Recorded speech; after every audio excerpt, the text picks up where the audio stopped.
Gang, I wanted to give you a overview of the next phase of training. The next phase is going to be 3 weeks. It will include Murph, which is next Monday. So we've just come out of what I would consider, or in the programming sense, is called the intensification phase. So that is where we focused more on building strength. The loads were higher, the overall volume was lower, and that allows us to move the needle in the strength. Now, we can only do that so far before we start to tip in a wrong direction in terms of taxing the CNS, the joints, things in that nature. So what's intelligent to do is to flow through intensification phases into accumulation phases. So we're going to switch every 3 weeks between these two. Now, an accumulation phase is going to be very different than a strength intensification phase. We're going to focus over the next 3 weeks on building muscle.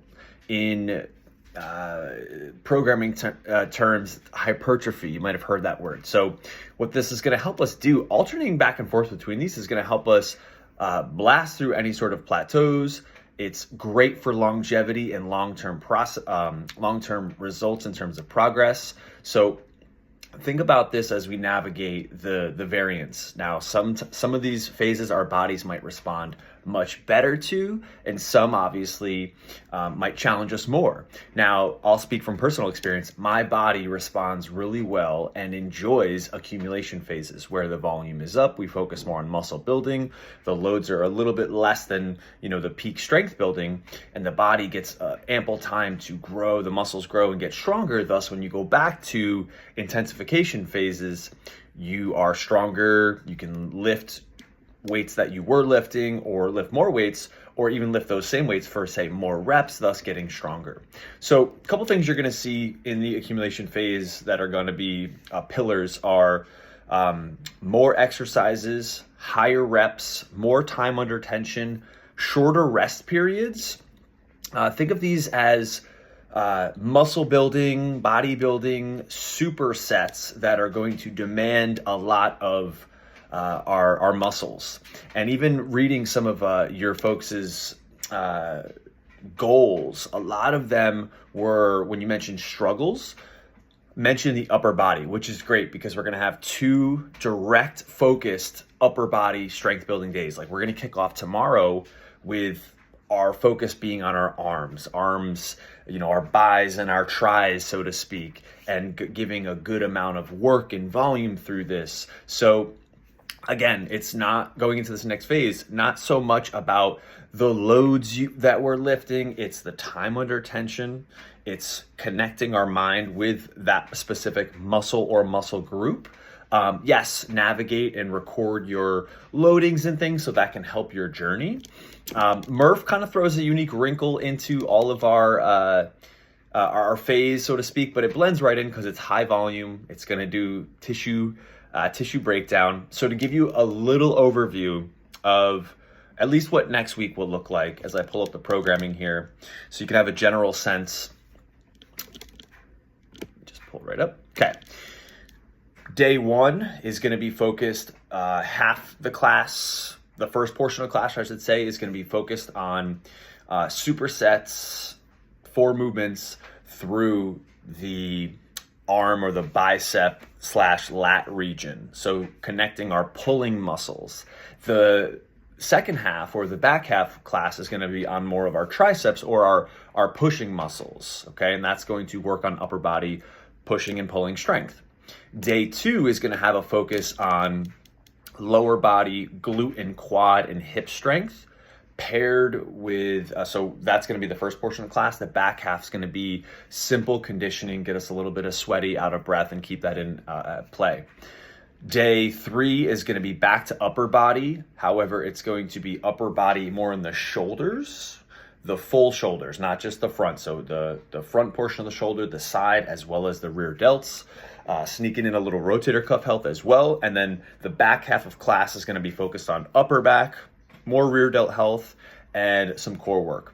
Day 3, some of your goals were endurance and stamina and cardiovascular. Day 4, I apologize, is going to be that day this week where we're going to go long. We're going to challenge our aerobic system, And again, get away a little bit from the contractile nature of the high reps, but we're going to challenge more of our lungs and our overall cardiovascular. Day 5 is going to be back to muscle building superset, but it's going to be focused on our back side, meaning our low back, glutes, and hamstrings. And then the final portion of class will be accessory work to complement some of those weaker points. And then day 6, Saturday, will be a team style partner full body workout, respecting that Monday's Murph. So the volume of this workout and the movement, so to speak, are not going to be overly high in terms of what the individual goes through in terms of the contractions. So the soreness rate doesn't skyrocket on a Saturday and then impede or tip into Saturday is the goal. So we'll still have a great time, a great workout, go through a full body workout that will be amazing.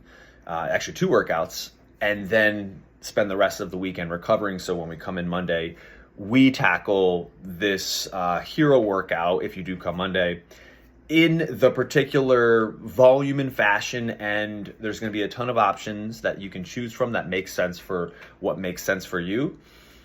That will be laid out for you so you can get a great workout on your terms that fits a wide kind of stimulus net of, probably like 35 minutes on the fast end to like 55 minutes on the stretch end there. And also like where we're at in our fitness journey in terms of just starting. Am I beat up? Am I, feeling great? And where do I want to take this today? So little overview of the next phase of training.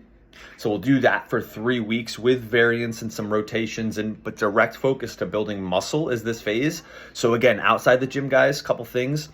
Manage your sleep really well. Sleep hygiene. Get yourself in the pattern of things that are productive at night in terms of maybe 90 minutes to 2 hours out. You're cutting down the lights. You're starting to get the phone away or less phone activity. Maybe you've reduced eating up to a certain point so you can sleep better as well. It's cool in your bedroom. Consistent sleep and wake cycles are all going to be helpful. Nutrition. Make sure if you are not already, you're getting adequate protein. The gold standard, gold target is 1 gram per pound of body weight. So if I weigh 175, I'm shooting for that.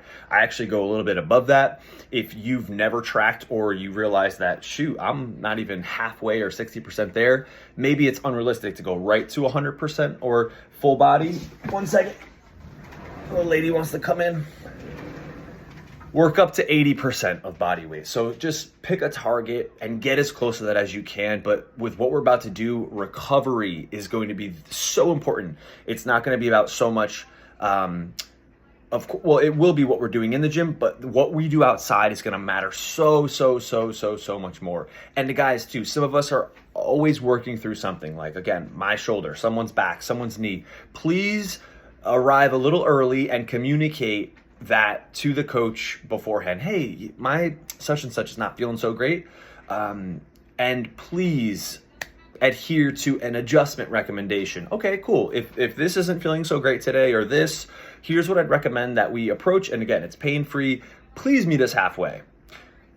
My gentlemen are worse at this than my ladies, but the stubborn male of like, I'm just gonna do it anyway because it's what everyone else is doing.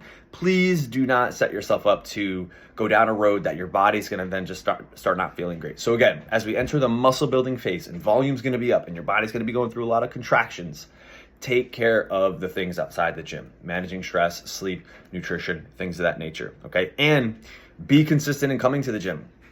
Hit a minimum quota. Is your quota 3 times a week or 3 times, within this 6-day that you can train at Railroad? You miss a day. How can I maximize that outside? Okay, it's an upper body push day. Maybe it's accumulate 100 push-ups. I can't make it today. It makes sense. Okay, today was a squat day. Maybe I'm just going to do 200 air squats in sets. No one wants to do that voluntarily. You get where I'm going though. I'm going to go for a walk. Do something, okay? But be consistent. I hope these have helped, and it's a little overview of what to come. My friends, I look forward to the week to come. Enjoy.